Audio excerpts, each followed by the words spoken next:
Сәлеметсіздер ме 8-ші сынып оқушылары? Жазықтықтағы тікбұрышты координаталар жүйесі бөлімі бойынша жиынтық бағалаудың бірінші нұсқасын түсіндіретін боламын. Оқушылар қажет болса каналымда бірнеше нұсқалары және осы геометрия пәнінен бөлек физика және алгебра пәндерінің БЖБ және ТЖБ талдау сабақтары бар. Каналға өтіп қажетті сабақтарды қарасаңдар болады.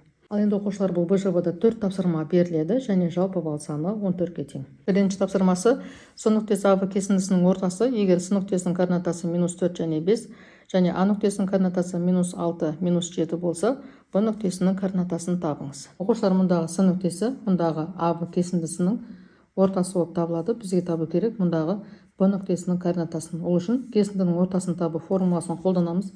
Ол бізде тең болады. Қазір мұнда жазып қояйық. Кесіндінің ортасының координаттарын табу үшін x1-ге қосамыз x2-ні бөлеміз 2-ге. Енді орнына қоятын болсақ, бізде x мінекей -4-ке тең. x1 -6-ға тең. Қосамыз x2-ні. Ол бізде белгісіз. Бөлеміз 2-ге. Енді -4-ке көбейтеміз 2-ні. Мұнда -4-дің астына 1 бар деген сөз. 1-ді көбейтеміз мына өрнекке. Сонда осыдан келіп бізде -8 тең болады -6 қосылған x2-ге. Енді x2-ні табу үшін мұндағы -6-ны +6 деп теңдіктің сол жағына ауыстырамыз. Сонда x2 тең болады екен -2-ге. Яғни -8 қосылған 6 таңбалары әртүрлі. Үлкен саннан кіші санды азайтамыз. Сонда тең болады екен -2-ге. Енді y табамыз. Ол үшін, яғни y-ті табу үшін y1 мен y2-ні қосып 2-ге бөлеміз. Y тегіміз 5-ке тең. Ал y1 бізде -7-ге тең.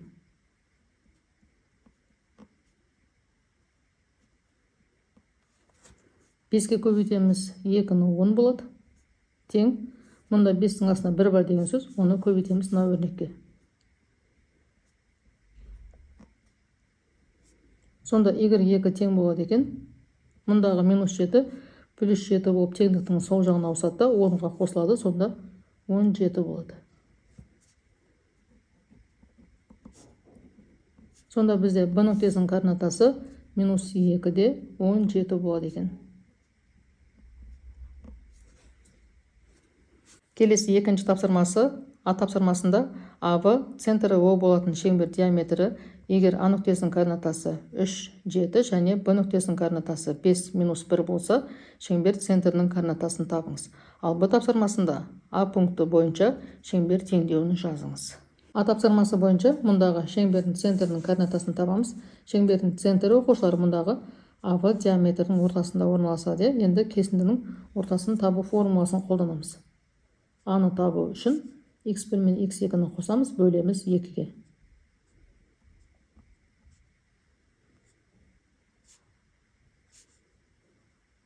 x1, y1, x2, y2.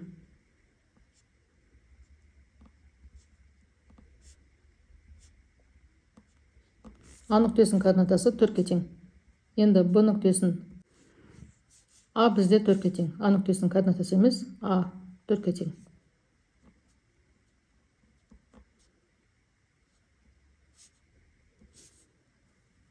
Енді y1 бізде 7-ге тең. Қосамыз -1-ді. Бөлеміз 2-ге. Сонда тең болады екен 3-ге.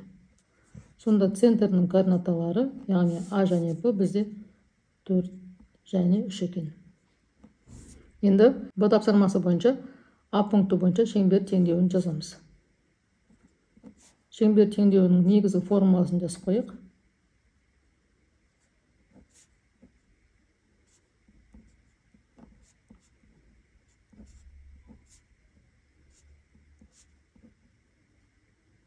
Мұнда бізде А және Б табылды. Енді бізге табу керек радиусты. Жалпы радиус дегеніміз бізде ОА-ға немесе ОБ-ға тең. Енді ОА-ны есептеу үшін екі нүктенің арақашықтығын табу формуласын қолданамыз.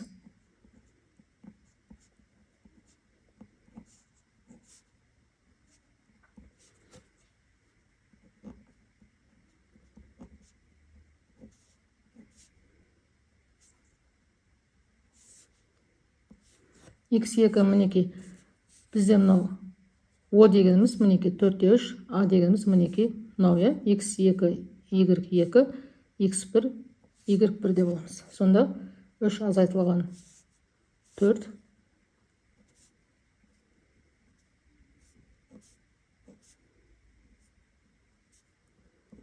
7 азайтылған 3-тің квадраты.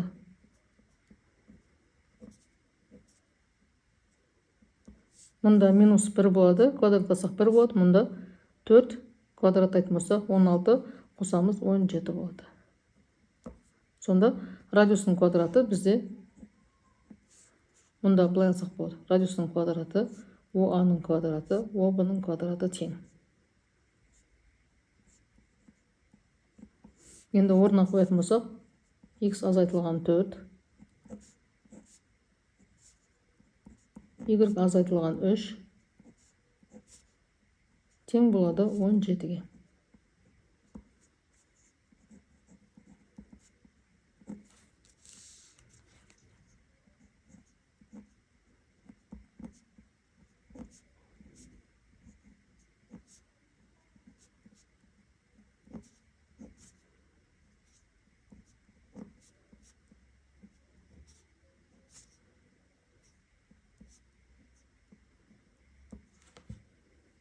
Келесі үшінші тапсырмасы, мұнда мінекей осындай екі шеңбердің теңдеулері берілген екен.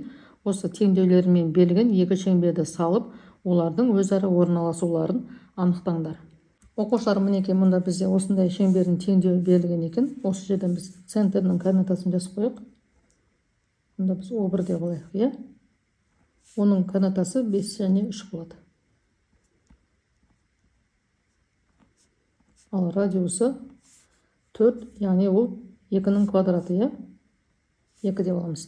Ал мұнда екінші шеңбердің центрдің координатасы 2 және минус 1 болады. Ал радиусы мұнда 9 екен, ол бізде 3-тің квадраты.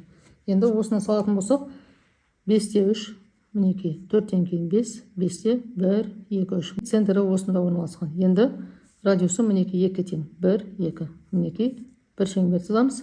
Екіншісінің 2-де минус 1, центрі 2-де минус 1, мінекей центрі, ал радиусы 3-ке тең, 1, 2, 3. Мінекей осылай шеңберді орналастырамыз. Мінекей оқушылар, олардың өзара орналасуын анықтаңдар деген екен. Мінекей олар не істейді?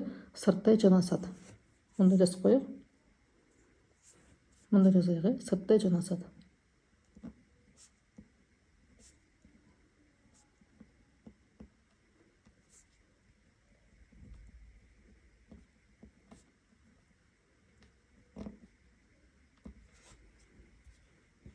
Соңғы тапсырмасы, А нүктесі, Б, С, Д нүктелері табаны АБ және СД болатын тікбұрышты трапецияның төбелері, трапецияның орта сызығы мен ауданын табыңыз. Оқушылар, мінекей А нүктесінің координатасы минус 6-да 3, мінекей минус 6-да 3, Б нүктесінің координатасы 2-де 3, С нүктесінің координатасы 4-де минус 3, ал Д нүктесінің координатасы минус 6-да 3. Мінекей осылай координаталы жазықтыққа нүктелері белгілеп, оларды қосқан кезде тікбұрышты трапеция шығады. Енді мұндағы АВ және СД олар табандары, яғни осы тікбұрышты трапецияның табаны. Оқушылар, мұндағы мінекей А, Б, С, Д нүктелерін координаталы жазықтыққа белгілейміз, және осы нүктелерді қосқан кезде бізде шығады тікбұрышты трапеция. Мұндағы АВ және СД осы трапецияның табандары. Бізге табу керек орта сызықты және осы трапецияның ауданын. Орта сызығын табу үшін оқушылар Е нүктесінің және F нүктесінің координатасын табуымыз қажет. Ол үшін кесіндінің ортасын табу формуласын қолдансақ болады, немесе мұндағы мінекей мына нүктелерді алсақ болады. Мінекей Е нүктесінің координатасы минус 6-да 0, ал F нүктесінің координатасы 3-те 0. Енді EF-ті табамыз, ол үшін екі нүктенің арақашықтығын табу формуласын қолданамыз. Сонда ол тең болады екен 9-ға. Енді ауданын табу үшін мұндағы орта сызығы мен биіктікті көбейтеміз. Орта сызығы табылды, мінекей 9-ға тең, ал биіктік бізде BG-ға тең. Енді BG табу үшін оқушылар мұндағы B мен G-дің координатасын қолданып, екі нүктенің арақашықтығын табу формуласын қолданамыз. Сонда бізде BG тең болады екен 6-ға. Енді 9 мен 6-ны көбейтеміз, сонда осы тікбұрышты трапецияның ауданы тең болады екен 54-ке. Орта сызығы 9-ға тең болды, ал ауданы тең болды 54-ке. Оқушылар, түсінбеген сұрақтарым болса, пікірге жазып қалдырсаңдар болады. Каналға жазылып, лайк басып, жеке өздеріңнің пікірлеріңді қалдыруды ұмытпаңдар. Сау болыңдар.